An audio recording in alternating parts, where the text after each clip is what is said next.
Ini saya tidak perlu perkenalan lagi ya. Nah, di sini pertemuan sesi keempat ini mengidentifikasi dan melaksanakan pembuatan desain brief. Nah, eh, bentar. Di sini ada pertanyaan-pertanyaan yang mungkin akan berkaitan dengan hasil desain briefnya yang dalam menentukan desain briefnya ya. Yang pertama, apakah brief dari klien tersedia itu sudah tersedia ya? Yang pertama itu. Lalu pertanyaannya, apakah data hasil riset awal atau baik secara kuantitatif maupun kualitatif tersedia ya? Jadi kuantitatif itu berdasarkan misalkan skala-skala atau misalkan ukuran-ukurannya ya. Apakah misalkan fluktuasi dari kalau promosi itu ada ukurannya, misalkan tahun 2019 berapa ukurannya, ukuran misalkan penghasilannya atau apapun lah gitu ya. Lalu pada tahun 2020, nah itu akan menjadi data kalian dalam desain brief ya. Lalu, apakah hasil riset tersebut penting dan berkaitan dengan permasalahan klien? Gitu ya. Nah, ini juga harus dicari datanya. Lalu, apakah ada referensi visual yang bisa membantu memecahkan masalah? Memecahkan permasalahan. Jadi, Anda juga sebagai pemecah masalah juga bisa saja misalkan Anda mencari literatur-literatur ya, apalagi sekarang di internet juga udah banyak ya, atau mungkin dari kompetitor sendiri bisa dijadikan salah satu referensi buat udah desain brief ini, itu bisa aja ya. Lalu apakah referensi visual tersebut diterima kreatif director dan bisa dikembangkan menjadi gagasan kreatif. Nah, itu bisa aja ya. Jadi semua apapun bisa ya, dijadikan data. Dan ini adalah bagian dari datanya, untuk pengumpulan data awalnya ya.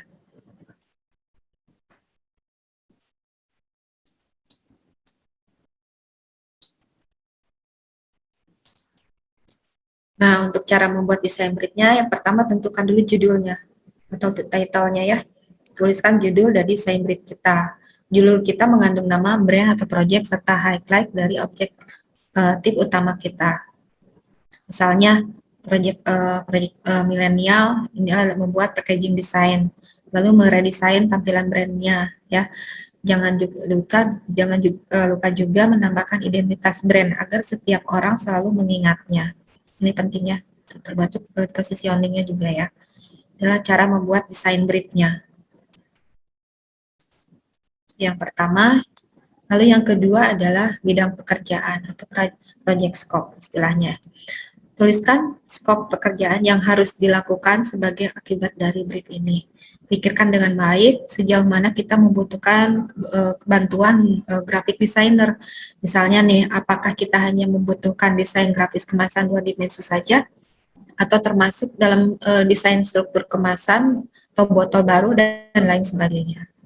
Ya, atau apakah hanya akan diaplikasikan pada satu jenis produk saja, atau akan diaplikasikan juga pada portofolio yang lain. Contohnya misalkan project scope-nya itu untuk membuat identitas visual dari brand-brandnya, baik desain struktural maupun grafikal untuk produk-produk A, B, dan C, dan D ya. Itu adalah data awal yang kedua. Dan untuk data awal yang ketiga adalah tujuannya atau objektifnya. Jadi kalian harus tentukan juga judul dari kita membuat desain, karena tujuan pembuatan desain berbeda-beda ya. Tentu cara mengisi objektif pun berbeda-beda sesuai dengan kebutuhan brand. Contohnya, misalkan untuk membuat tampilan brandnya menjadi lebih modern misalkan. Lalu meningkatkan image brand yang selama ini dianggap sebagai merek kelas misalkan. Merek kelas menengah ke bawah agar lebih menarik bagi golongan kelas menengah ke bawah. Lalu berikutnya adalah mengembangkan komunikasi varian yang jelas. Ya, ini adalah tujuan dari objeknya. Jadi apakah itu akan membuat tampilan brandnya menjadi lebih modern, meningkatkan image, atau mengembangkan komunitas varian yang jelas. Jadi di tujuan ini setiap perusahaan pasti tentunya berbeda-beda ya. Tapi ya itu setiap pembuatan karya itu harus sesuai dengan tujuannya yang pentingnya. Lalu yang keempat adalah posisi brand atau brand proposition. Tuliskan brand proposition.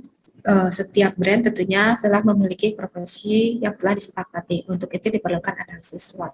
Nah, jadi untuk menentukan posisi brand juga mungkin di antara Anda yang sudah belajar tentang dunia DKV ada istilahnya SWOT.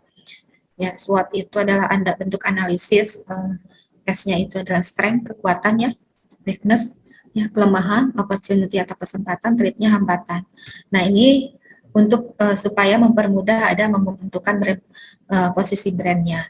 Apakah misalkan si brand itu memiliki kekuatan misalkan brandnya itu dia adalah produk yang halal, higienis misalkan, ya, dan disukai banyak orang, itu adalah kekuatannya.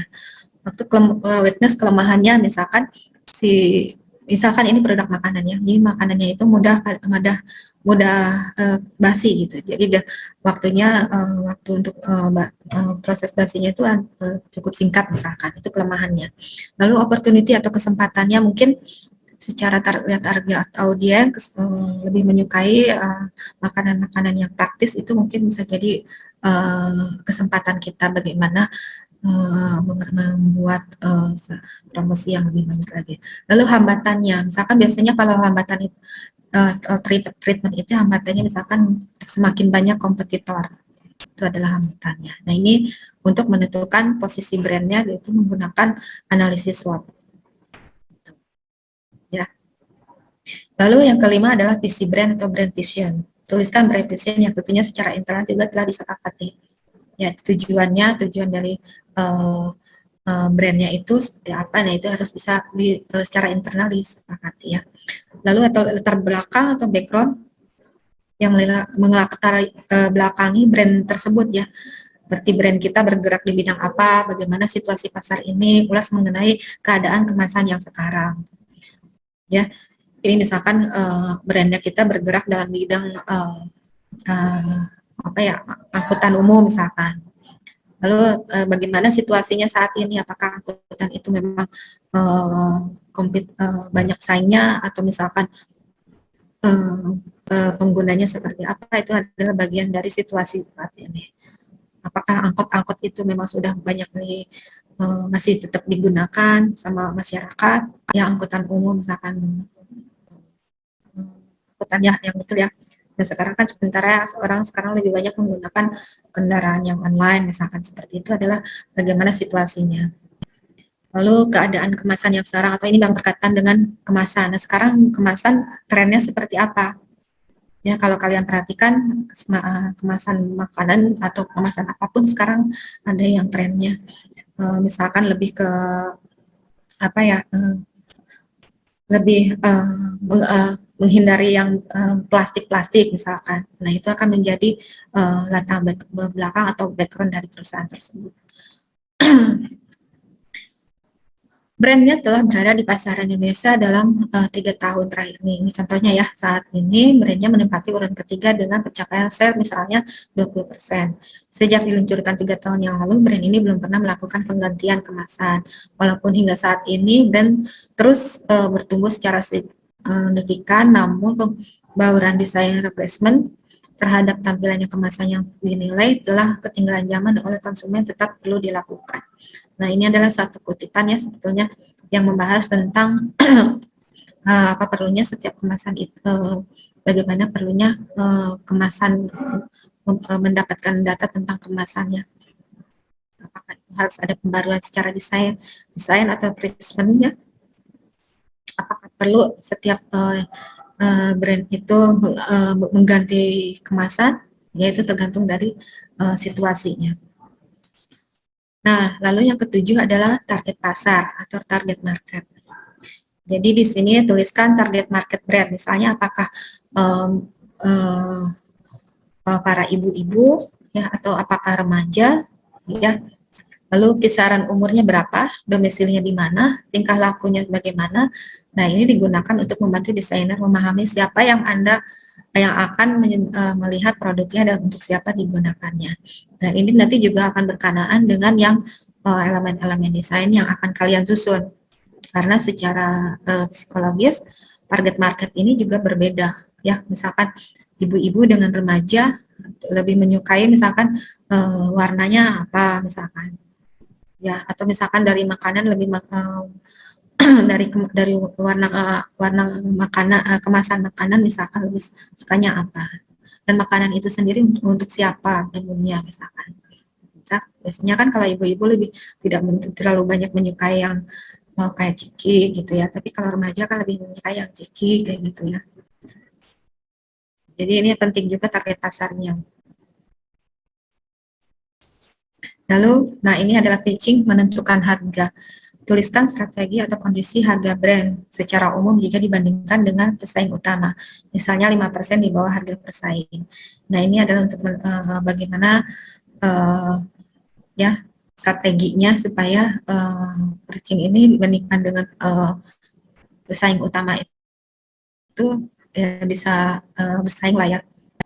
Jadi diusahakan 5% harus di bawah harga pesaingnya.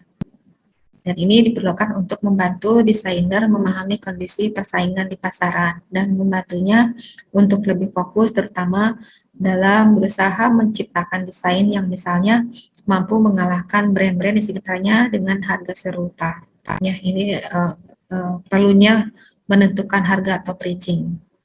Tentunya berkaitan dengan kompetitor ya, dari persaingan di dalam bisnisnya. Lalu yang ke-9 adalah panduan desain atau desain guideline ya. Berikan arahan yang jelas bagi desain yang kita inginkan. Misalnya apabila kita ingin membuat desain baru, sebuah brand yang lama di pasaran, tuliskan bahwa barangkali ada hal yang tidak boleh dikotak-katik dalam desain kemasan yang ada sekarang. Nah, ini yang penting juga ya. Jadi panduan desainnya kira-kira kalau misalkan Anda membuat proyek yang baru, nah kita yang kira-kira yang apa yang tidak boleh dikotak-katik dalam desain tersebut. Biasanya mungkin lebih ke warna ya, karena mungkin warna bisa saja menjadi itu positioning dari brandnya, atau misalkan dari tipografinya itu bisa jadi positioningnya. Gitu. Ya misalkan contohnya pada Pepsodent itu warna biru Pepsodent itu udah menjadi ciri khas dari brandnya. Maka itu warna birunya walaupun komposisi birunya itu ditempatkan misalkan dalam tipografinya atau elemen desain lainnya, tapi tetap menggunakan resolusi dengan warna yang sama, birunya yang sama gitu. Karena kalau misalkan berbeda warnanya itu mungkin akan memunculkan persepsi yang baru dan mungkin orang mengiranya itu adalah bukan bagian dari brand yang sama. Dan ini sebetulnya kejadian ini banyak ya. Jadi kadang-kadang dari warna akan mempengaruhi persepsi dari orang yang melihatnya itu menjadi berbeda ya. Nah, lalu ada proses brainstorming. Brainstorming untuk mengumpulkan gagasan secara spontan dari anggota tim.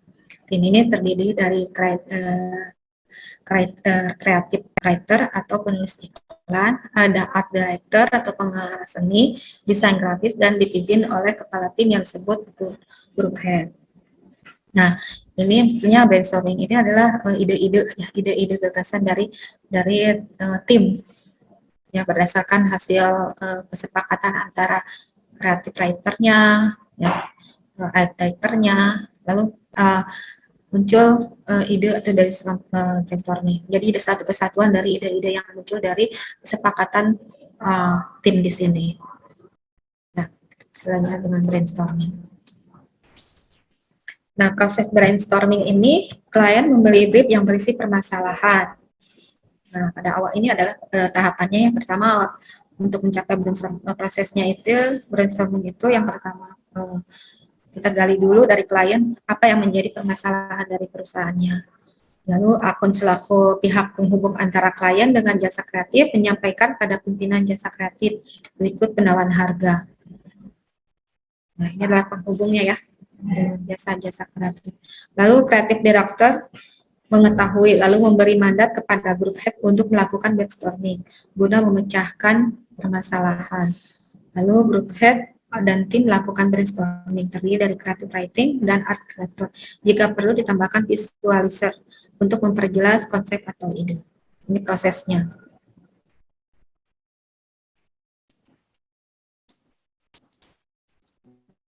Ini prosesnya bisa digambarkan seperti ini ya, mulai dari brief dari klien, lalu hasil dari kliennya itu yang saya sebutkan tadi ya, ada data awalnya, misalkan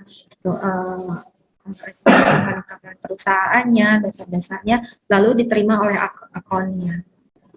Lalu setelah di akunnya di input, lalu masuk ke creative director-nya. Nah, dari mandat kepada grup head untuk melakukan brainstorming, guna memecahkan permasalahan. Nah, di sini adalah brainstormingnya yang muncul dari sini, yang mulai di sini, dikelola oleh grup head dan tim kreatif.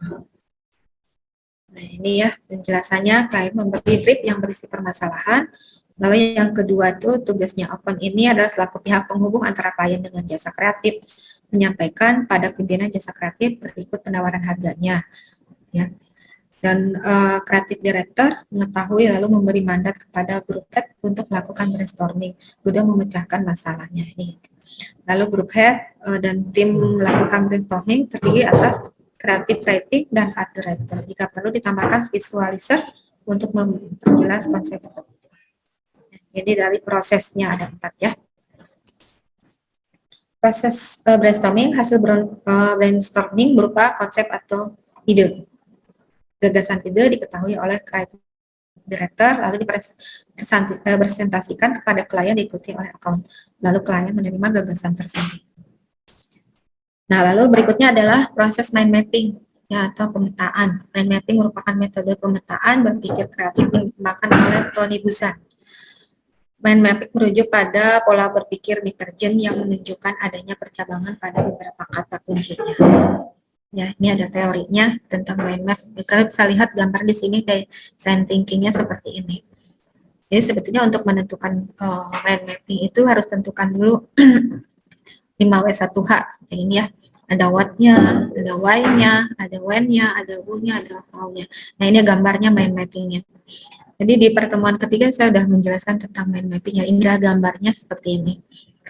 Mungkin kalau yang mahasiswa saya dulu desain komunikasi visual udah ini ya, apalagi yang udah selesai tugas akhir mungkin udah tahu lah tentang mind mapping. Gambaran seperti ini.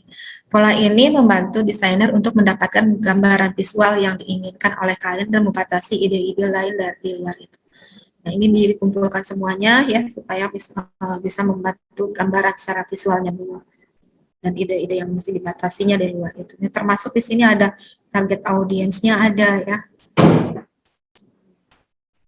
Ada permasalahannya, terus bagaimana solusi dari permasalahannya, kapan ini dilaksanakan. Ini ada di pemetaannya sini ya.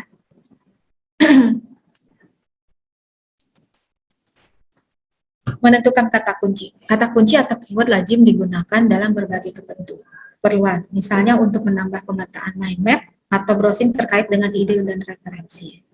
Pada desain, kata kunci bisa menjadi pemaknaan denotasi yang kemudian diolah menjadi unsur desain. Misal foto, ilustrasi, atau bunyi. Pemilihan kata kunci yang tepat dapat untuk menguatkan ide gagasan berdasarkan pemetaan.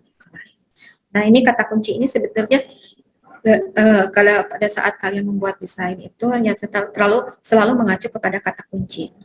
Baik itu dari misalkan mau mencari tentang ilustrasinya, harus ada kata kuncinya. Atau pencarian hurufnya itu harus mengacu ke kata kunci. Gitu. Jadi ini adalah supaya muncul pemetaan mapping itu udah jelasnya, jadi referensinya itu semakin jelas gitu ya. Jadi maknanya itu tidak liar kemana-mana, jadi tetap mengacu ke kata kunci. Makanya di sini ya dikatakan pemaknaannya denotasi, ya supaya untuk membatasi. Kalau kalian misalkan tidak menggunakan kata kunci, kalian akan jadi ide itu akan berliar gitu. Ya, jadi maka ya harus ditentukan kata kunci. Ide-ide itu jadi dibatasi, jadi nggak semakin liar kemana-mana gitu ya. Nah, untuk menentukan kata kunci, caranya yang satu menetapkan satu kata yang umum, seolah kita memposisikan diri sebagai konsumen dari klien tersebut. Ya, contoh misalkan makanan ringan ini membantu dalam membuat mind map. Kira-kira dari makanan ringan itu ada apa aja? Misalkan bentuknya ringan gitu ya, atau misalkan makanan ringan ini digoreng, atau misalkan penggunanya ada anak kecil, audiensnya. Nah, ini adalah bagian dari untuk menentukan kata umumnya. Jadi, ya. Lalu membuat persamaan kata dan memilih yang lebih populer. Misalkan snack dipilih dari kata makanan ringan, cemilan, kudapan. Kata snack bisa membantu dalam membuat tagline yang populer. Ya. Lalu menetapkan keyword yang lebih spesifik untuk menunjukkan pembeli yang juga spesifik. Snack anak-anak, contohnya ya, selain untuk spesifikasi mind map, kata kunci ini bisa dikembangkan menjadi inisiatif, promosi, dan aktivitas yang berhubungan dengan anak-anak. Lalu yang keempat adalah tentukan jenis terkait keyword tersebut. Bisa dibuat di dalam varian yang lebih spesifik dari berdasarkan jenisnya. Lalu contohnya adalah snack kering, di antara pilihannya ada wafer, biskuit, dan keripik. Lalu yang kelima adalah fokus dan menentukan batasan, agar ide yang kita kembangkan tidak meluas ke hal lain di luar konteks. Jika yang dibuat snack kering, maka tidak memasukkan daftar snack basah seperti agar-agar dan lain sebagainya. Lalu ini adalah mengembangkan karakter atau mood visual. Karakter atau mood visual bisa diartikan sebagai citra yang secara emosional menjadi identitas dari klien tersebut. Contohnya adalah ada brand Apple, Samsung dan Xiaomi.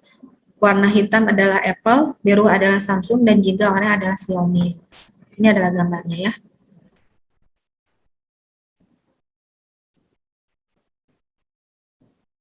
Di sini ada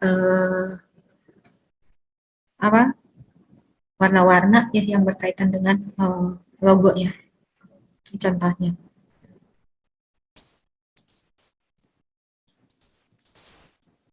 Ini adalah contoh Apple menggunakan warna hitam dan atau pilih sebagai warna utama yang memiliki warna elegance, expensive, dan luxury. Ini yang lebih ini berkaitan semuanya berkaitan dengan makna pada warna ya atau karakteristik warna. Samsung menggunakan warna biru sebagai warna utama yang memiliki makna loyalty, calm, dan security. Lalu Xiaomi menggunakan warna jingga sebagai warna utama yang memiliki makna friendly, warm, dan creativity.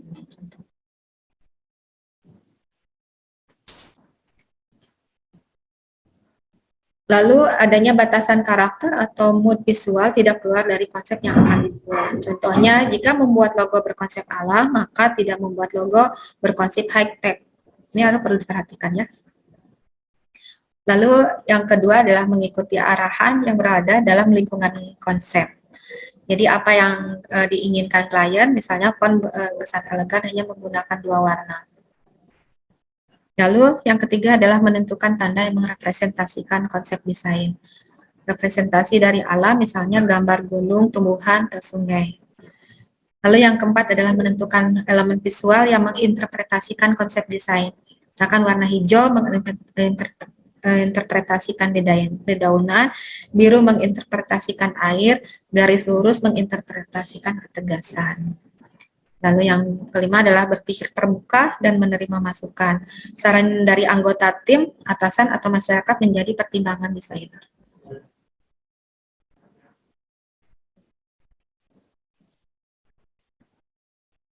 Ya, jadi ini yang perlu diperhatikan juga ya. Adanya batasan-batasan karakter atau mood visual juga ini penting ya.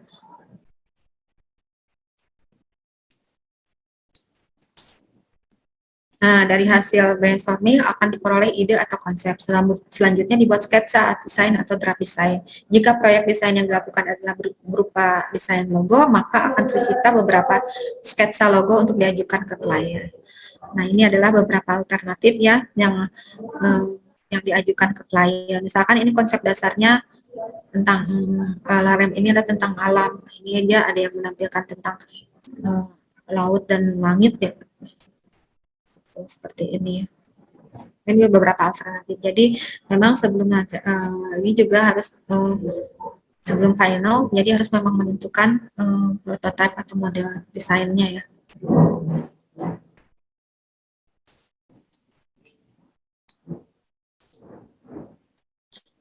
Oke, sampai sini ada yang mau ditanyakan dulu?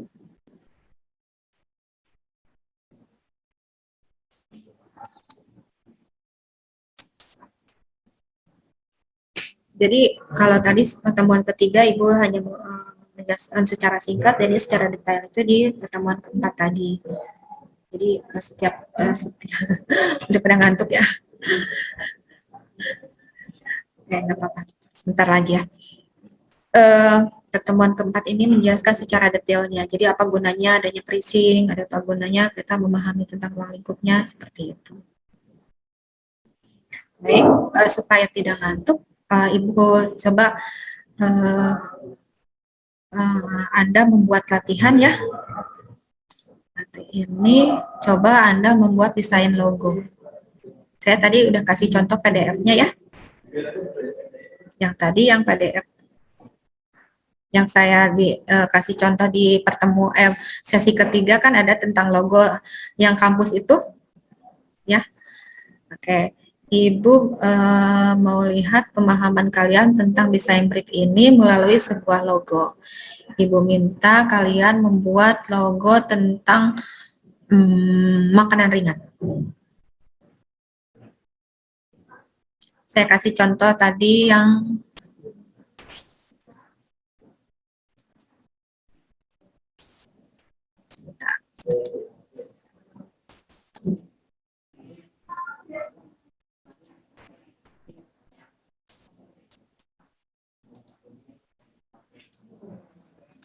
ini. Saya ingin kalian membuat logo sederhana ya, tentang produk makanan atau logo perusahaan makanan ringan.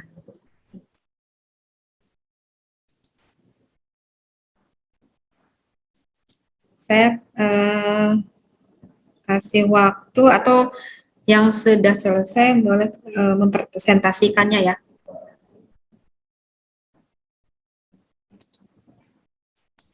Permisi, Bu. Ya, silakan. Mohon maaf sebelumnya, saya masih belum pernah nyoba software-software gitu, Bu. Cuma pernah nyoba yang Canva aja, itu gimana gitu? Ya, nggak apa-apa. Ini Anda membuatnya dalam bentuk sketsa aja di gambar tangan. Yang penting konsep. Ya, Baik, Anda buat konsepnya dulu sesuai dengan desain briefnya itu. Misalkan Anda membuat logo perusahaan makanan, ya. Nah, misalkan kalian tahu kan taro ya, makanan ringan taro. Ya, oke. Anggaplah itu taro itu brand baru ya. Jadi kita jangan ngelihat dulu desain yang sebelumnya ya. Oke, jadi untuk desain brief untuk logo sebelumnya kita skip dulu. Seolah-olah kalian membuat logo baru tentang makanan taro.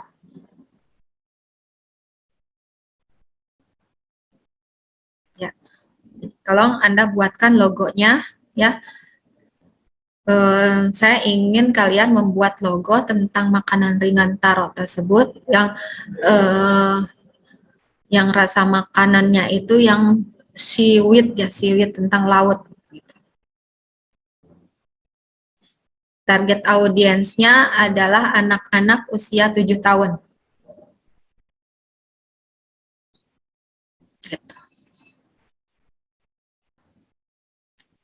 Saya ingin kalian membuat logonya kira-kira seperti apa. Tapi tentukan juga desain briefnya ya.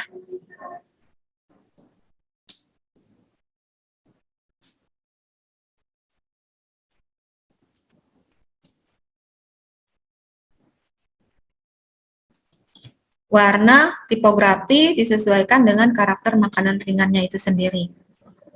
Tentunya yang tadi saya sebutkan adalah rasa rumput laut ya, rumput laut ya seaweed itu. Silakan Anda coba membuat logonya. Kira-kira Anda akan membuat apa? Bentuknya, bentuk makanannya seperti taro yang umumnya taro ya. Seperti itu kan, ada kotak terus gitu ya, tekstur seperti itu. Ya, silakan mungkin Anda bisa memberikan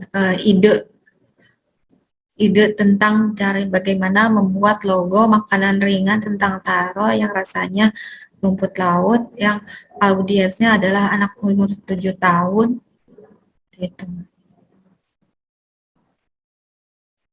Silakan. Kira-kira akan membuat seperti apa? Di gambar tangan aja, nggak usah pakai digital.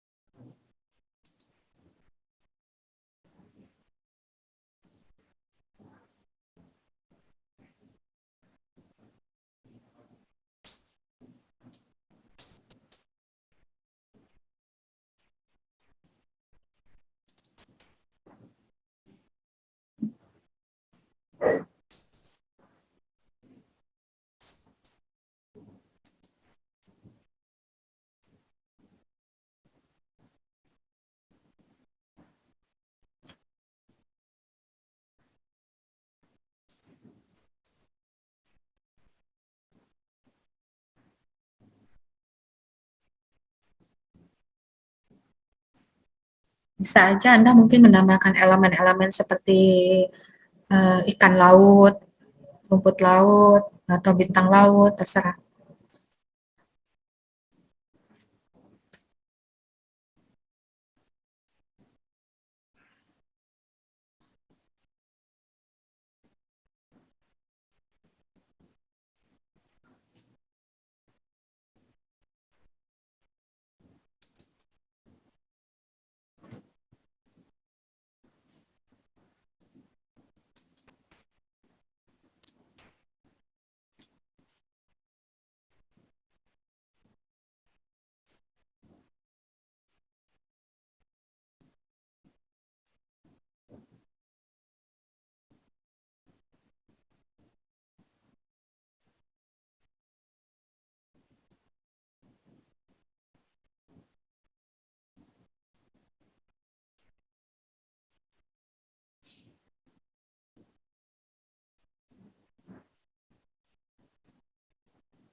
Ada yang sudah jadi?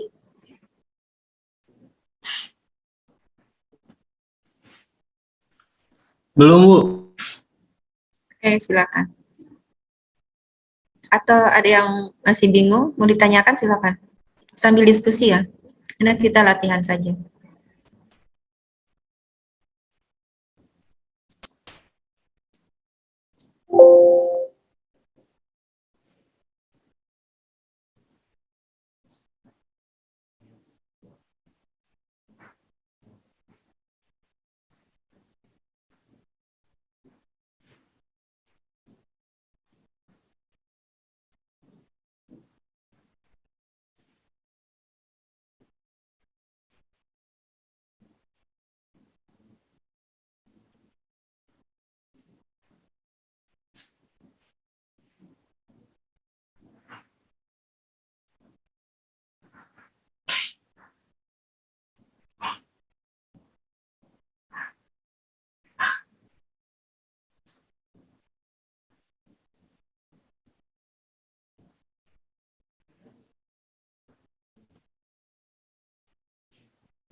Bagi yang sudah silakan mempresentasikannya ya, nanti karena masing-masing mungkin Anda harus presentasi. Bu, saya Masing. udah Bu. Boleh presentasi. Udah? Iya. Oke. Ini kayak konsep kasarnya aja kan ya Bu ya? Iya, masuk Jadi gambarnya. kalau Saya agak mau lihat gambarnya. saya Bisa, share screen ya Bu. ya silakan. Sebenarnya maaf ya kalau agak acak-acakan. Ya nggak apa-apa, kan mendadak juga ini. Bisa share screen nggak? Bisa. Oke, silakan. Siap. Udah ada belum Bu? Oke, silakan. Kelihatan udah. Udah kelihatan ya? Inian, ya. Jadi ini kan produknya snack gitu ya. Nah, saya bikin Ya. nama produknya itu Cikinian. Jadi itu maksudnya ciki kekinian gitu. Nah, terus untuk targetnya sendiri kan anak-anak ya, kalangan anak-anak 7 tahun gitu. Nah, makanya saya buat logonya berbentuk tulisan aja. Jadi anak-anak kan kalau misalkan disuruh mencerna logogram gitu agak kesulitan ya. Jadi saya Ya. langsung ke tulisan biar tahu gitu di dia. Nah, terus tulisannya sendiri saya bikin agak dinamis. Ini sebenarnya harusnya round gitu ya. Ini kan agak kotak nih. Sebenarnya harusnya round, saya kelupaan supaya lebih anak-anak itu. Terus untuk clear space areanya sendiri itu dari huruf I ini ke sini. Jadi di sini tuh harusnya bersih, nggak boleh ada elemen apapun selain logo di sini. Jadi logonya tetap kelihatan gitu. Terus untuk elemennya saya gunakan ada sekarang ini baru dua. Pertama ini dari rumput laut, dari karena rasanya itu sendiri rumput laut. Jadi kalau misalkan berbeda rasa mungkin elemennya akan beda lagi. Nah, terus elemen yang tetapnya ini jenis kentang ini. Jadi itu snack potato gitu. Nah, makanya ini elemen akan dipakai terus di dalam kemasan sini gitu. Nah, kira-kira logonya ini akan dipakai di atas logonya, terus rasanya di sini. Nah, terus lebihnya ini untuk area elemennya gitu.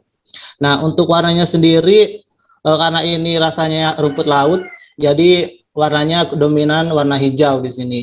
Mungkin kalau untuk berbeda rasa lagi mengikuti sesuai rasa aja sih Bu kalau saya. Itu sih. Untuk logonya itu warna hijau juga ya? Logo utamanya sih warnanya iya warna hijau. Cuma kalau misalkan untuk ininya kan bisa disesuaikan ya. Kalau misalkan di areanya warnanya negatif gitu, jadi warnanya warna putih gitu. Tapi warna utamanya warna hijau gitu.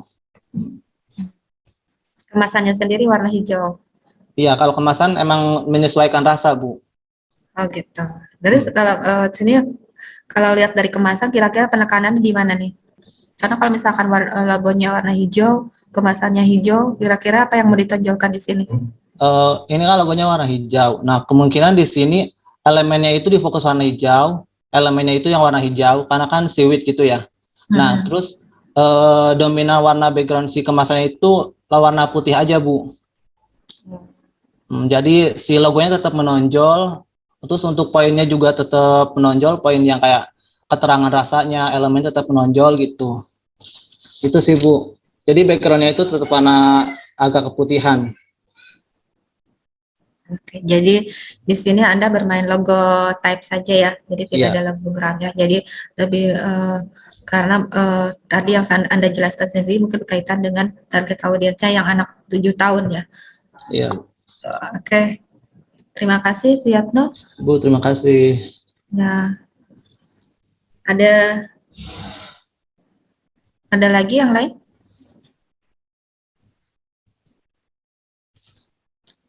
Michael, sudah selesai Michael? Saya salah kelihatannya Bu. Saya lebih ke redesign. Ini Bu, bukan ke bikin logo. Nggak apa-apa, nanti kan saya cuma mau lihat bagaimana karakteristik dari Anda membuat logo dari berapa ya, dari berapa orang di sini. Ini pun juga salah Bu. Ada yang salah. Nah kan sini ide-idenya pasti berbeda-beda ya. Silakan Michael kalau udah selesai. Saya foto dulu ya Bu, biar bisa share screen. Oke.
Atau ada yang Singgi sudah Singgi udah jadi Singgi? Lagi buat Bu, tapi saya buatnya di digital nggak apa-apa kan Bu ya? Enggak apa-apa, enggak apa-apa. Sudah jadi. Dibilang sih setengah jadi. Atau yang udah jadi siapa, Andrean? Adrian? Masih bikin, Bu. Dwi udah jadi, Dwi? Belum Bu, masih proses. Oh, yang tadi juga belum ada yang saya sebutkan, Muhammad Sarifudin. Saya belum lihat nih, Masih proses, Bu. diproses juga.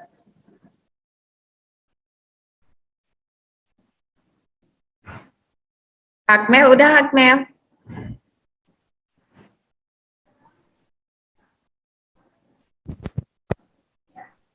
Masih proses juga. Suaranya nggak kedengar, Akmel? Masih belum jelas, Akmel.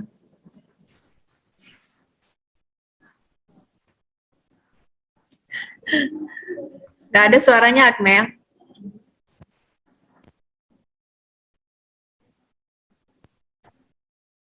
Udah, tapi dari Rintaro-nya Bu. Ah. Ada nggak suaranya Bu? Suara ada. Udah bisa, udah selesai. Redesign Taro, bukan logo barunya. Logo baru. Oh. Bisa dipresentasikan? Bisa sebentar Bu. Ya.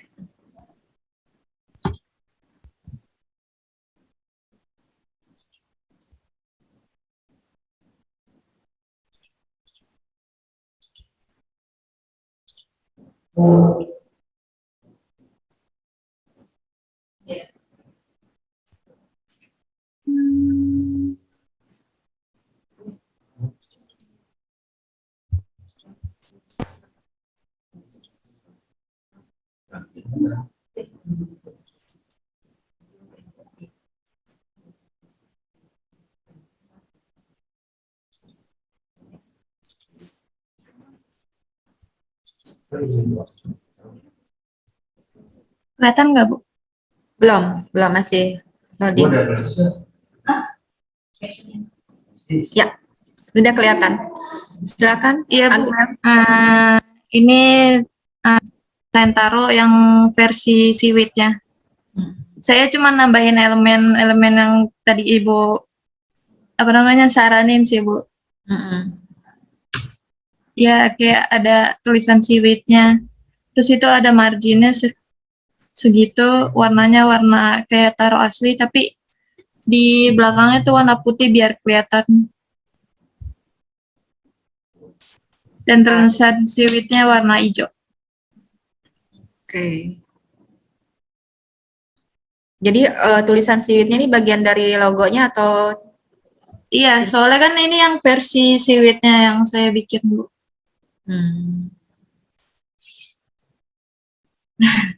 Oke. Gitu Bu.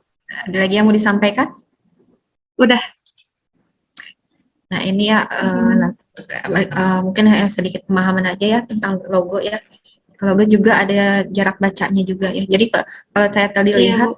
logo tulisan Taro dengan yang Siwitnya itu terlalu kontras ya.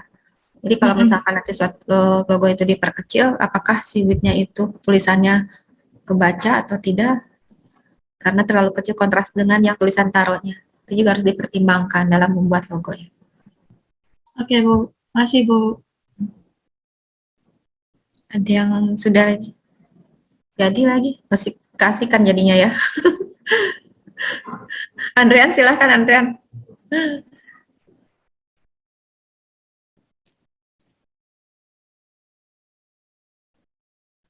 Albert mana Albert? Albert. Iya, Bu. Sudah selesai Albert?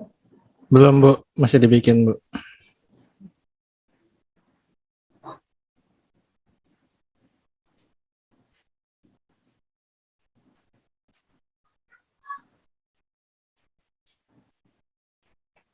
Sirpi?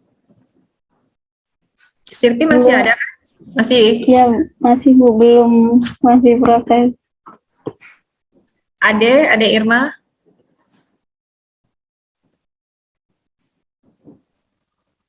Iya Bu, eh, saya lagi masih ngerjain sih Bu. Boleh saya share screen ya Bu? Ya, silakan.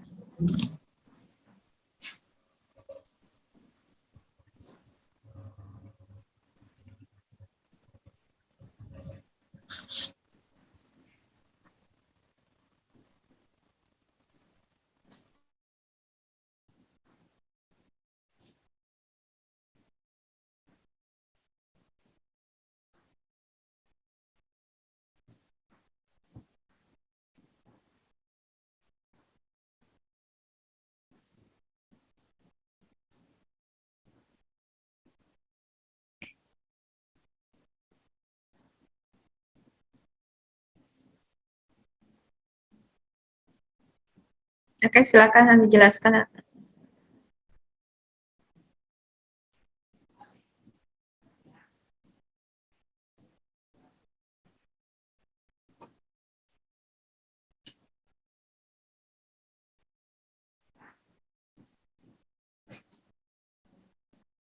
Suaranya nggak ada, Adek?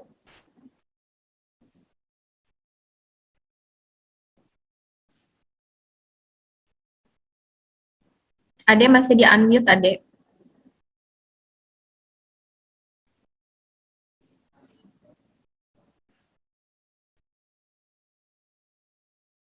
Adek, suaranya masih di unmute, Adek. Mesti di unmute.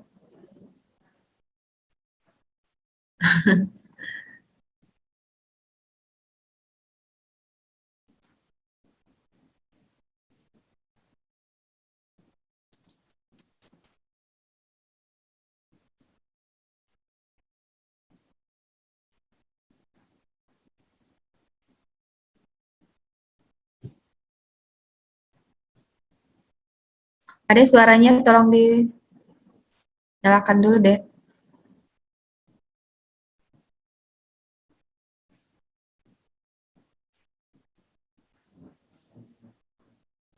Dikasihkan.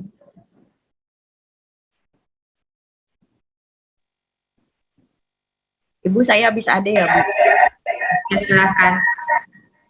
Adek dengar suara? Halo Bu? Adek? Itu Ya, Ibu. suaranya tadi. Iya suaranya sudah terdengar Bu. Tadi waktu Anda menjelaskan itu unmute. Dengar ya Bu? Iya, bisa dijelaskan ulang? Oke, yang pertama saya mengambil konsep ini dari packaging taruhnya sendiri. Saya menggunakan elemen-elemen Seaweed.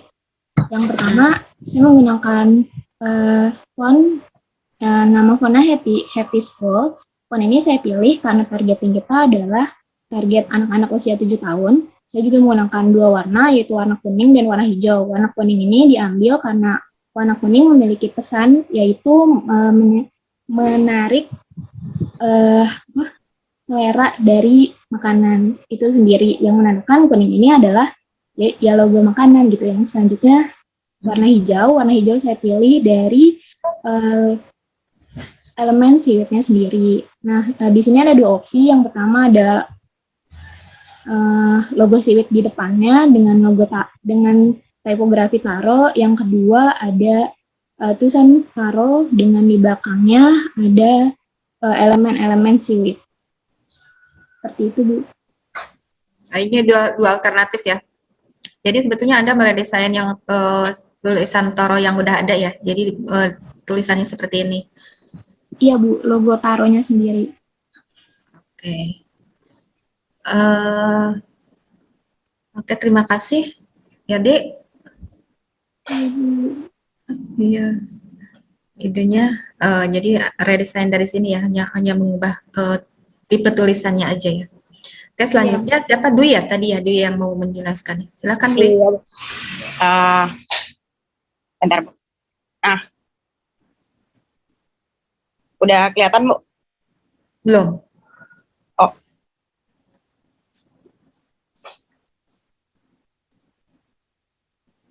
Bentar, Bu.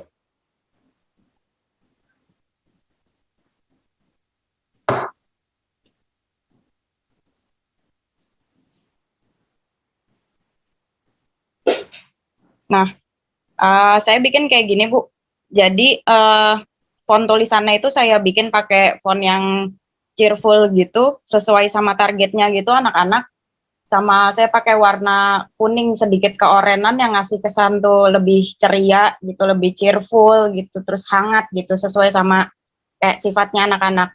Terus habis itu di sini saya kasih sedikit outline gitu, outline yang kayak teksturnya itu kayak krayon gitu, yang makin memberi kesan kuat gitu. Kalau misalkan produk ini tuh targetnya itu lebih ke diutamakan anak-anak gitu, Bu. Sama yang ini juga apa tulisannya itu saya pakai yang tipe kayak gini, tipe-tipe yang sedikit handwriting tapi masih bisa kebaca dengan jelas sama anak-anak. Buat apa kayak lebih menjelaskan ini tuh rasanya rasa apa gitu.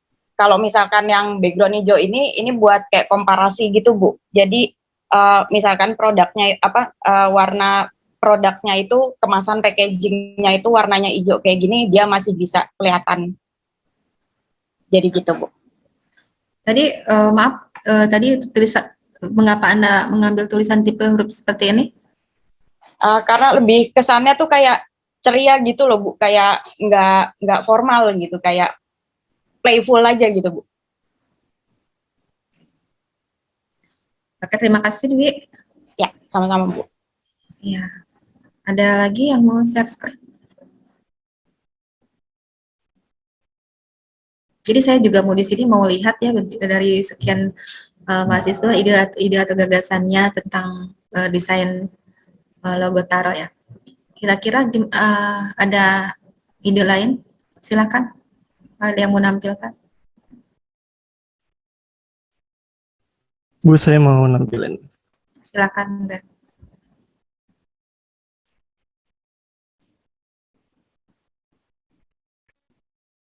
Wih, banyak ya?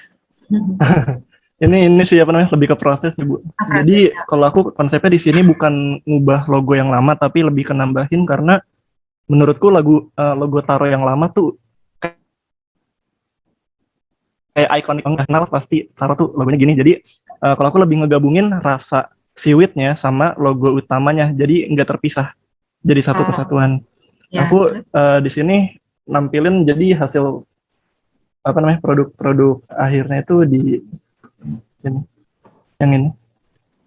Jadinya gini, apa namanya ngegabungin elemen seaweednya sama O-nya itu dijadiin apa sih itu yang alat untuk menyelam gitu. Ya. Itu sih, Bu. Jadi karakter bungkus yang lamanya pun nggak begitu hilang. Jadi misalnya ada anak 7 tahun yang emang dari dulu udah selalu belanja Taro dengan bungkus yang lama, nggak bakalan kaget sama bungkus lebih fresh aja. Gitu sih. Oke. Jadi prosesnya dari mulai sini ya, sini ke sini, sini ya. Ya. Oke, terima kasih Adrian. Silakan ada yang punya ide lain? Agmel punya ide lain, Agmel?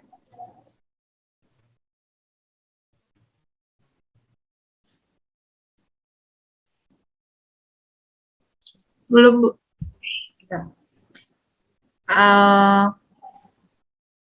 Albert, udah selesai Albert?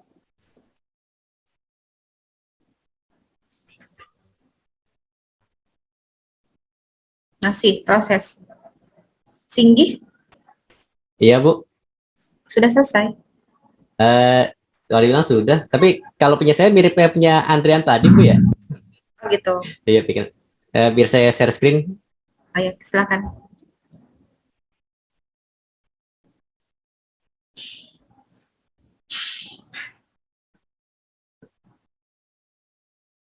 Udah kelihatan? Ya.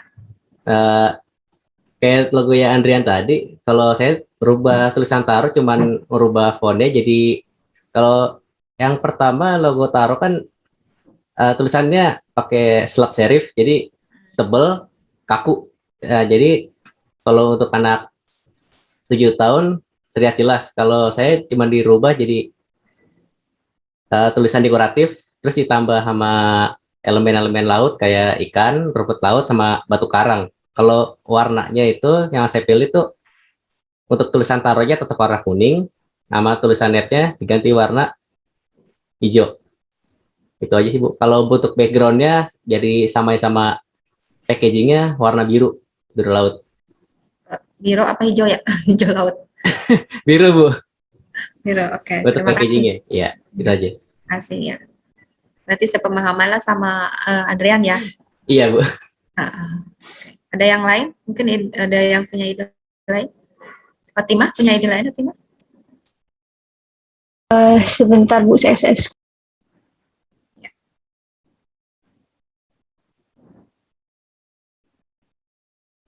Oke.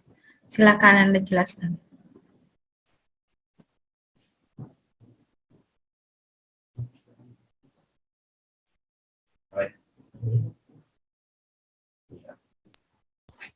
untuk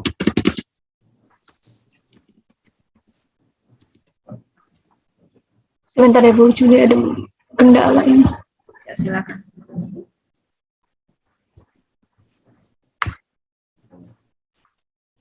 Untuk bagian ini fontnya itu dibikin lebih kayak model-model anak kecil. Lengkungan T-nya ini bisa lambangin apa, mulut sama ombak yang di laut itu loh Bu. Apa mulut, maaf. Ya. Ya lengkungan huruf T itu. Gitu. Lalu? Ya itu bisa juga jadi mulut, jadi ARO-nya itu masuk ke dalam mulut, konsepnya makan, sama lengkungan T-nya itu ombak laut. Ya. Untuk warnanya tetap sama hijau dan kuning. Berarti Anda hanya memodifikasi huruf T-nya ya? Iya. Oke, ada ide lain? Oke, terima kasih Fatimah. Terima kasih Bu. Ya, ada ide lain? Nisa? Oke, silakan. Sebentar ya Bu.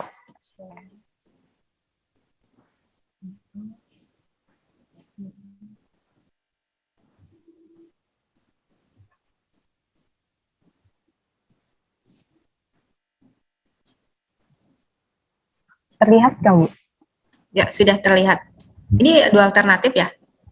Iya, ini dua alternatif. Saya buatnya sebenarnya sama, kayak kombinasi dari logo, jadinya kayak logo tipografi ya, cuman kombinasi sama tip gitu. Terus habis itu di sini saya pakai untuk siwitnya itu pakai sans serif untuk kesan lebih casual aja, lebih nyaman dilihat, mana kecil. Terus ini penggabungan ada gambar siwitnya. Dan kalau untuk yang atas itu dia A-nya itu dijadiin kayak gelembung. Cuma karena nggak kelihatan, saya coba pindah ke bawah. Kalau yang bawahnya itu saya pakai tambahan bentuk snack taro yang dijadiin A, dan O-nya itu gelembung. Jadi kayak ingin kalau siwit itu di dalam air gitu, maksudnya. Kayak gitu Bu. Untuk warnanya nggak kebalik ya? Kenapa? Apa enggak O-nya di belakang R? Karena kalau saya lihat secara sekilas tuh yang gambar O-nya itu kan. Yang atas ya Bu? Iya. Iya, makanya saya coba pindah ke bawah gitu. Untuk maksudnya buat nambahin referensi, kalau misalnya saya ubah gitu jadinya gelembungnya itu saya jadiin untuk di O, dan A-nya itu saya ubah jadi bentuk snack gitu. Gitu sih. Kalau untuk warnanya masih pakai warna hijau orange. Oke, terima kasih Harunisa. Iya Bu. Ada lagi?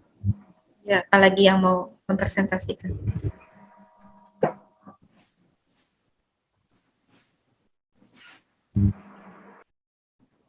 Ada yang sudah selesai lagi? Michael, udah Michael. Kisti mana ya Kisti? Kisti Nazia? Saya belum lihat Kisti.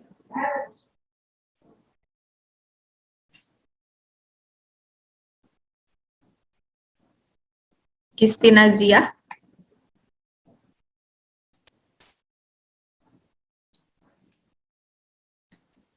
Sirvi, masih ada Sirvi? Iya, Bu. Lagi Masih ngirim ada. gambarnya ke laptop. Oh, mau share screen sekarang ya?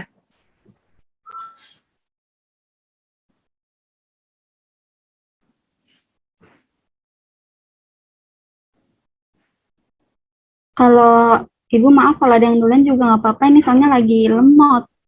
Oh gitu. Oke, baik. Tidak apa-apa. Ada lagi? Makyuri. Iya, Bu, sudah. Sudah, silakan.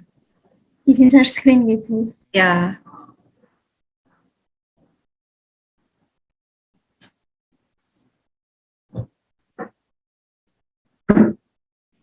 Mungkin saya pakai ini, Bu. Untuk tulisan T sama R-nya itu sama, cuma Ya. beda di A sama U-nya. A-nya itu jadi kayak perahu gitu, terus U-nya itu jadi seperti ban gitu, Bu.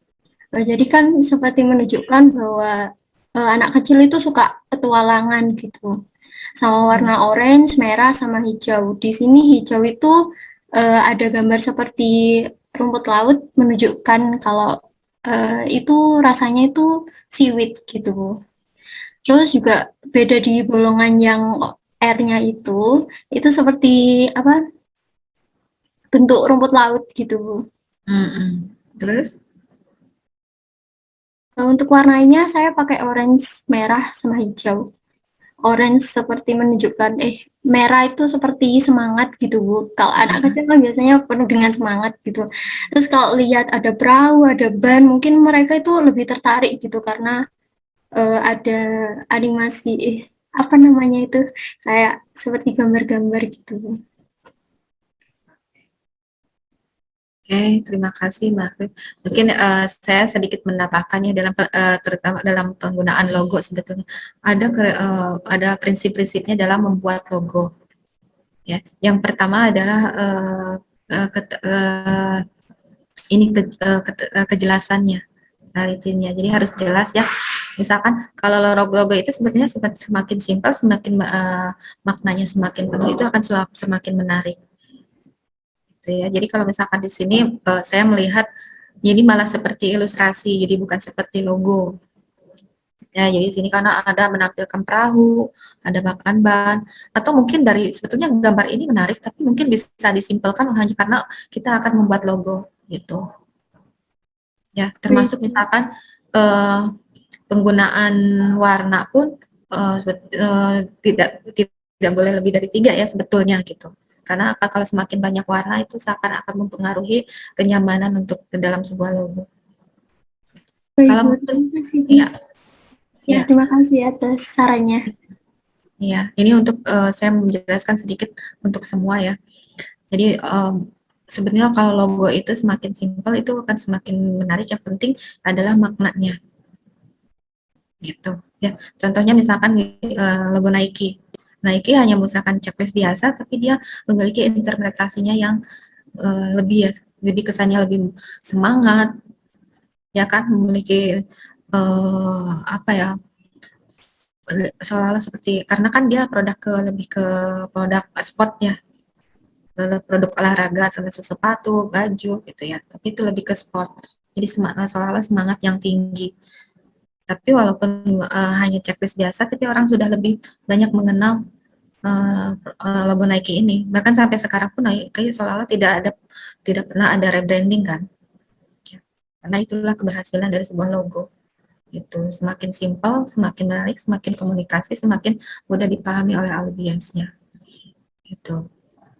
Jadi ini hanya untuk bekal Ma'ruf aja, Makrib ya, saya panggilannya, atau saya panggil Yanti lah ya.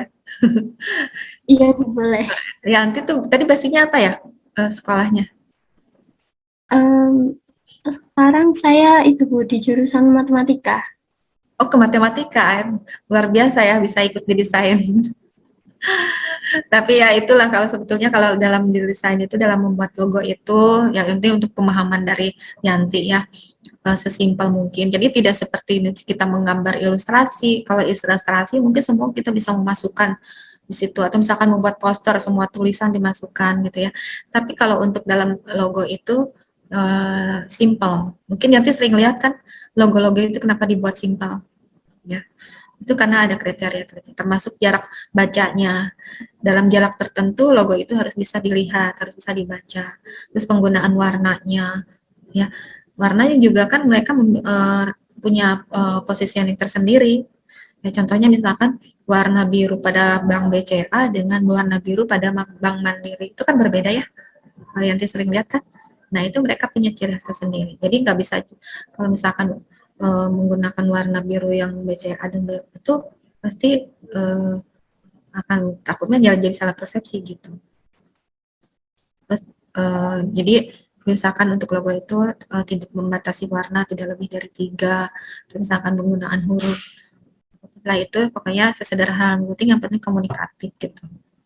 Itu ya hanya pemahaman tentang logo ya, terutama Yanti yang basisnya matematika mungkin masih ini ya.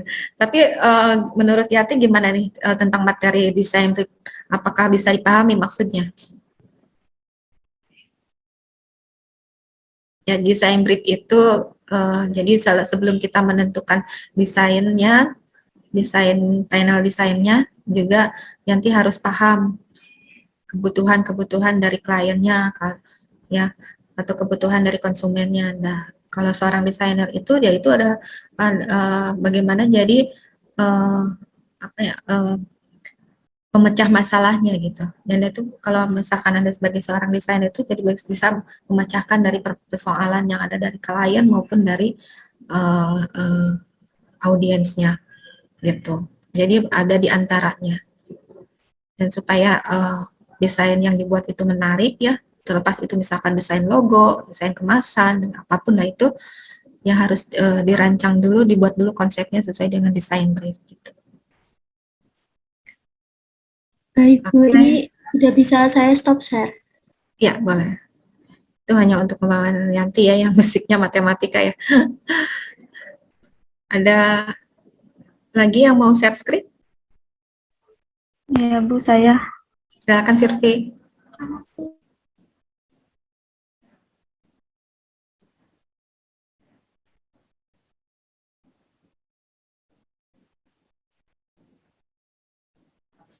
Silakan Sirvi, jelasin.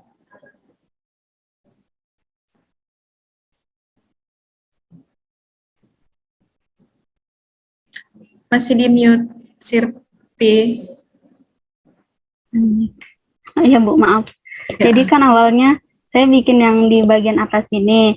Nah Ya. ini siwitnya, ini lautnya. Cuman pas saya lihat lagi kesannya malah, kan ini kan taruhnya. Kayak kesannya taruhnya malah kayak tenggelam. Jadi saya bikin baru lagi.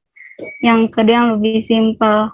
Ini siwitnya, sama ini buih-buih lautnya ceritanya. Sama tulisan hurufnya saya bentuk bulat-bulat ngikutin si buih aja Bu. Oke, jadi ini betulnya prosesnya dari sini ya. Cuman karena di sini seperti bongkahan yang habis gempa ya. Iya. Jadi masuk sini. Jadi sama ya, di sini ada memadukan logogram sama logotype ya. Gramnya ini adalah seperti air, percikan air, di sininya adalah logotype. Ya, terima kasih. Ya, terima kasih Sirki. Ya. Juga. Silakan kalau ada yang mau ini lagi share screen. Saya mau coba deh Bu.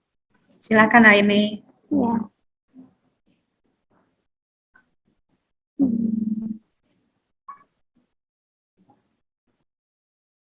Udah bisa kelihatan belum? Lagi loading ya.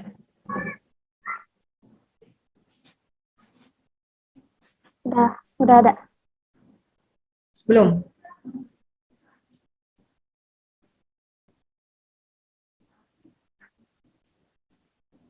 Udah ada belum? Belum Pak Aini. Oke, itu sudah. Udah ada. Jadi saya bikin 3 alternatif, tapi intinya tiga-tiganya ini sama. Elemen dasarnya laut, tekstur dari si snacknya itu, dan dan siwitnya. Dari yang tiga ini juga mirip-mirip, tapi yang tengah ini terlihat konsep dari si Taro sendiri kan petualangan ya. Jadi ini kelihatan, kalau saya lihat menurut saya di sini kelihatan kayak tenda gitu. Jadi kayak mencerminkan petualangan gitu. Terus untuk logotype-nya sendiri dia pakai sans serif dengan huruf normal dan fontnya besar, jadi bisa kelihatan, bisa kebaca sama anak-anak kecil. Terus color primary-nya sama kayak Taro, kuning hijau. Itu aja. Sisanya sama semua. Ini yang pertama ini tekstur taronya, yang ini laut dan juga sayapnya. Yang kedua ini gigitan. Terus ini garis ini tuh garis dalam, kan bentuk snack si taro ini kayak apa sih, kayak pagar-pagar gitu ya. Ini kayak gini, terus tekstur gitu ya. Ini sama ini juga. Terus kalau yang ini sama juga, ini gelombang lautnya sekaligus siwitnya. Terus ininya tuh bagian pinggiran dari bentuk dari si snacknya itu. Itu aja. Oke. Untuk pengwarnaan warna sama ya, sama ya dengan yang lainnya. Mungkin kuning sama hijau. Oke, jadi ini Anda menampilkan 3 alternatif ya. Tapi di ketiganya juga menampilkan antara logogram dan logotype. Ya, dan ketiganya juga menggunakan font sans serif ya, dengan pertimbangan mudah terbaca ya. Oke. Terima kasih. Tapi menurut Anda kira-kira yang mana yang Anda suka dari ketiga yang Anda buat ini? Yang tengah sih, kelihatan ada unsur petualangannya gitu. Yang tengah. Ya, terima kasih ya ini. Iya. Ada lagi? Saya boleh Bu nampilin? Iya, silakan.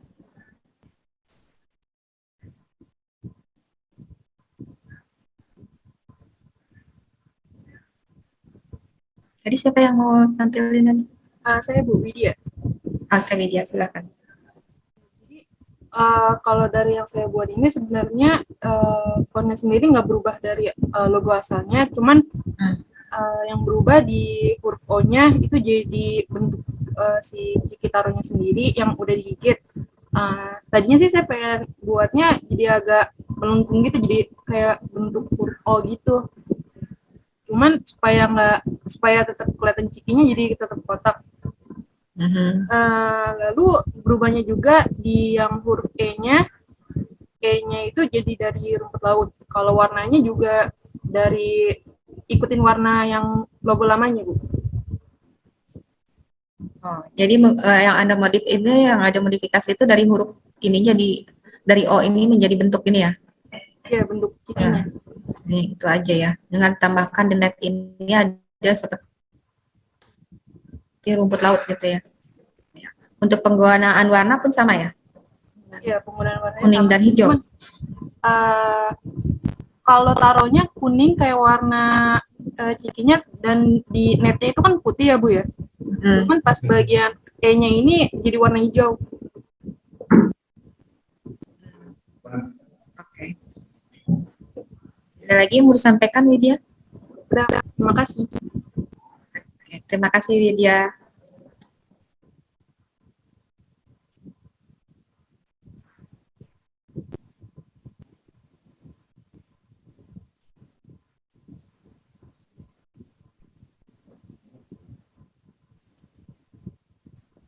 Ada lagi mau yang Singgi sudah selesai Singgi? Tadi sudah, Bu. Oh, sudah ya. Sorry. Soalnya Singgi udah senyum-senyum. Saya kira mau presentasi lagi. Atau Michael sudah senyum-senyum dari tadi. Ya. Suara saya kedengeran ya? Suaranya kedengaran jelas. Saya share screen ya.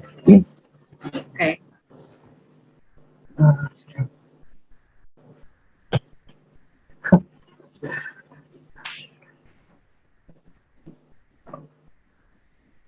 Ini bisa terlihat semua ya? Atau ada yang Oh, ketutupan? masih loading, masih loading. Oh, masih loading, oke. Ya. Sudah. Belum.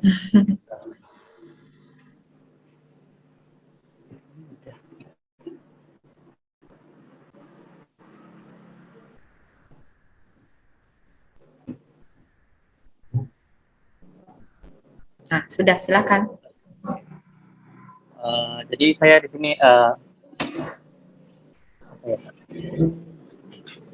jadi ini karena tadi apa Ibu membawa temanya rumput laut, jadi saya terpikirkan akan laut ya.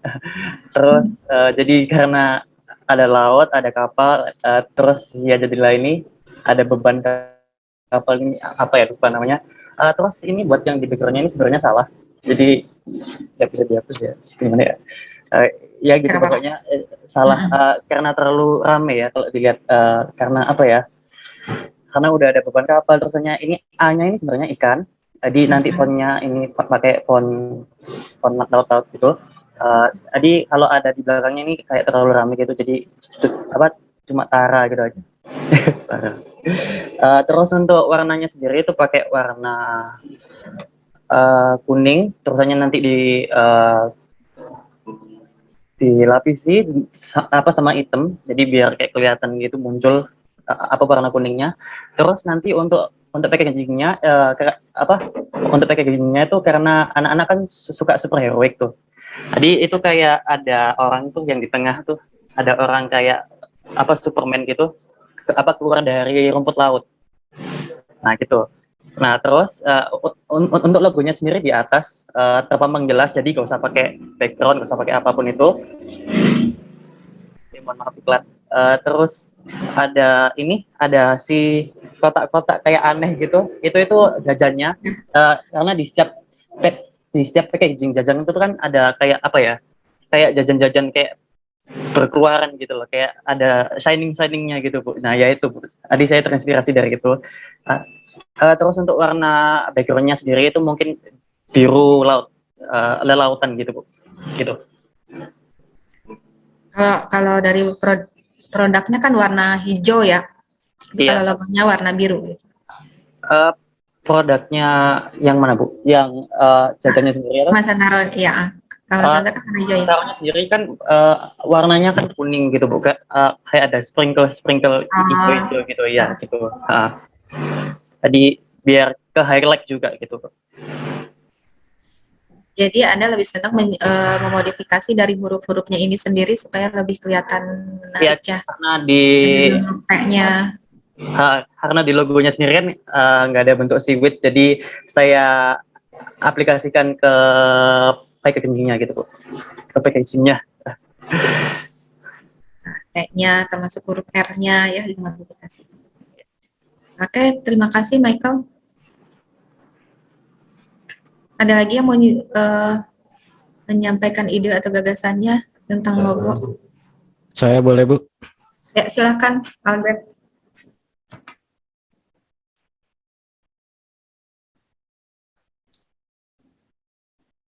Sudah terlihat? Belum, masih loading.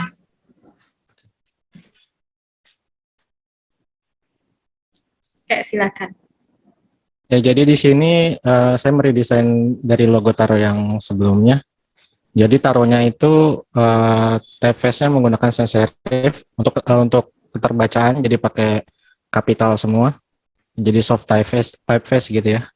Terus untuk O-nya sendiri itu sebenarnya itu rumput laut. Jadi nanti itu warnanya hijau. Untuk tulisan tar-nya itu sendiri warna kuning nanti. Kuning itu untuk melambangkan ceria. Sedangkan hijau itu ya untuk alam rumput laut. Net-nya sendiri itu warna jingga Bu. Jadi itu untuk melambangkan kegembiraan. Kira-kira begitu. Jadi O-nya ya memodifikasi huruf A dengan penggunaan hurufnya yang agak berubah sedikit, tapi dia lebih lebih tegas gitu ya tulisannya dan lebih mungkin kalau lihat dari karakter tulisannya itu kan ininya ujungnya tuh buat lebih ke lebih fleksibel untuk anak-anak itu ya. Usia 7 tahunnya. Oke. Terima kasih Albert. Ya.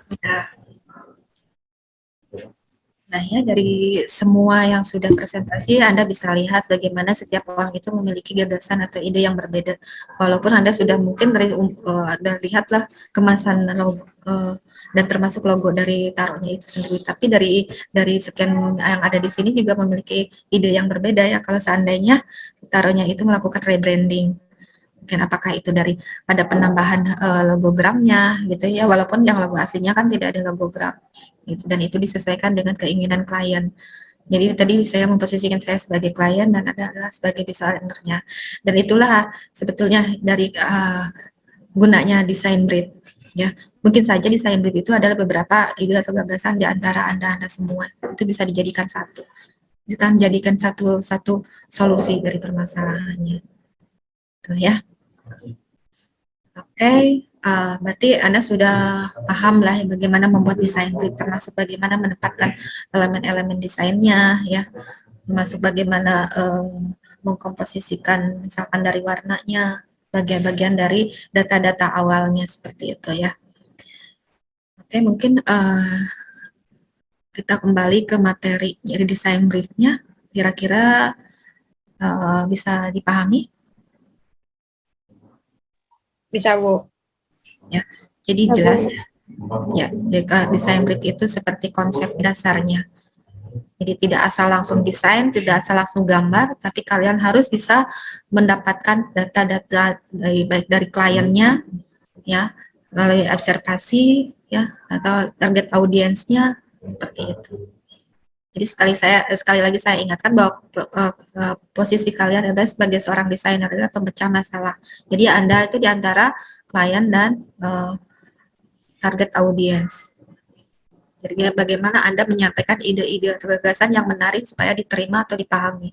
Gitu. Nah, supaya Anda tidak mendapatkan kesulitan, maka harus dilakukan melalui desain brief itu. Ya. Silakan kalau ada yang mau ditanyakan sebelum saya sebentar lagi tutup tentang desain briefnya.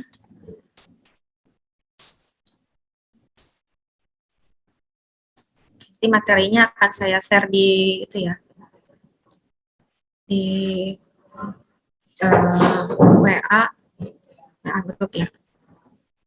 Oh ya, satu lagi tadi saya menjelaskan tentang tugas ya, tentang desain brief. Desain brief mungkin juga nanti saya akan jelaskan juga di WA grup tentang tugasnya. Tapi tugas ini tentu Anda kerjakan dan akan dipresentasikan pada pertemuan atau minggu ketiga. Gitu ya.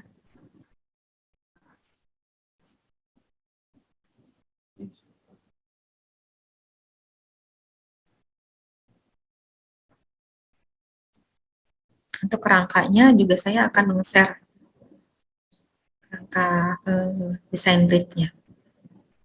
Tapi mulai sekarang, dari sekarang mungkin Anda mencari atau kira-kira perusahaan mana yang akan kalian angkat sebagai data kasusnya ya.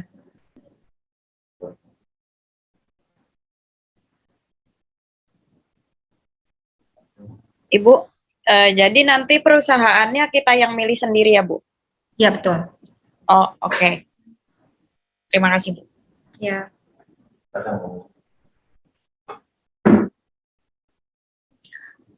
Ada yang bisa meresum atau menyimpulkan materi hari ini?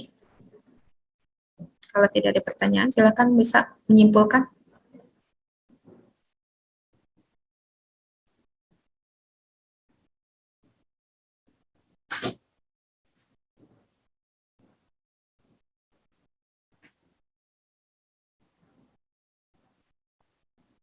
Sebelum ditutup. Ya, terima kasih atas perhatiannya. Oh ya, kita foto dulu ya sebentar ya. Oke, Bu. Terima kasih atas perhatiannya. Saya tutup, izin tutup Zoom-nya. Assalamualaikum warahmatullahi wabarakatuh. Waalaikumsalam. Waalaikumsalam.